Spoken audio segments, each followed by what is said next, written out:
Սասնա Ծռեր խմբի անդամներ Վարդան Գերավետյանը, Գագիկ Եղիազարյանը եւ Արամ Հակոբյանը բողոքարկում են իրենց տեսակցությունների վրա դրված արգելքը։ 11 ամիս անազատության մեջ գտնվողները ոչ միայն հարազատներին չեն կարողանում տեսնել, այլ նաեւ հեռախոսային զրույցներ ունենալ, թեև նախաքննությունն ավարտվել է։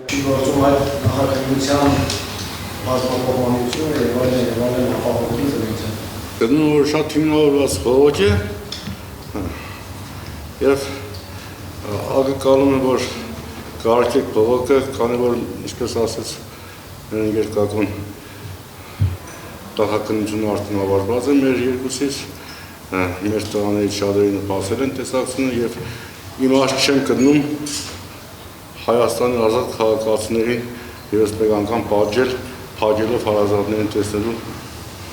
այդ Դատավորը խորհրդակցական սենյակում մնաց 1 ժամից էլ քիչ, իսկ վերադառնալուց հետո որոշեց մերժել բողոքը։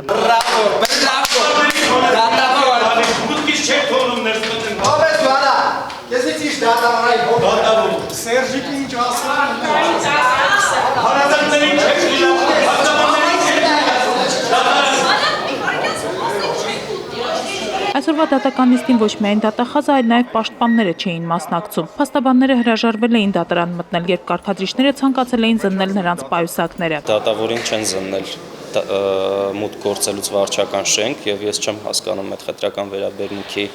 վերաբերմունքը ինչ սկզբունքով է որոշվում, էլի պետք է դատավորին չզննեն։ Իսկ մեր ավելի խորքային առարկությունն այն է, որ այդ զննությունը կարգադրիչների կողմից միշտ սահուն վերածվում է պայուսակների խուզարկության, այսինքն արդեն ներթափանցում դեպի պայուսակի տարբեր բաժիններ։ Սա արդեն անթույլատրելի է։ Եվ բնականաբար դա չի կարող իրան հարգող որևէ փաստաբան թույլատրել իր պայուսակի խուզարկություն։ Եթե պաշտպաններին դահլիճ չէին թողել պայուսակները զննել չթողնելու համար, ապա Սասնա Ծռեր խմբի անդամ Գագիկ Եղիազարյանի եղբորը պատճառաբանել էին, որ նա նախորդ նիստին վատ է պահել եւ դատարանին վտանգ է ներկայացնում։ Դատարանի համար ոչ մի վտանգ չէի կարող հանդիսանալ, որովհետեւ կոնկրետ միջադեպը, որը նշում են, այդ ժամանակ դատարանը դեռևս մուտք չէր գործել դահլիճ։ Ես ընդհանրապես փորձում էի մոտենալ իմ եղբորը, տեսակցել նրան, չեմ տեսել արդեն 3 տարի, որովհետև ես ծառայության մեջ եմ եղել նախքան այս ամեն ինչը։ Իսկ այստեղ զորացրվելուց անց արդեն 1 տարի է նրան անհիմն պահում են կալանքի տակ։ Այսօրվա որոշումը կբողոքարկվի Վճռաբեկ դատարանում։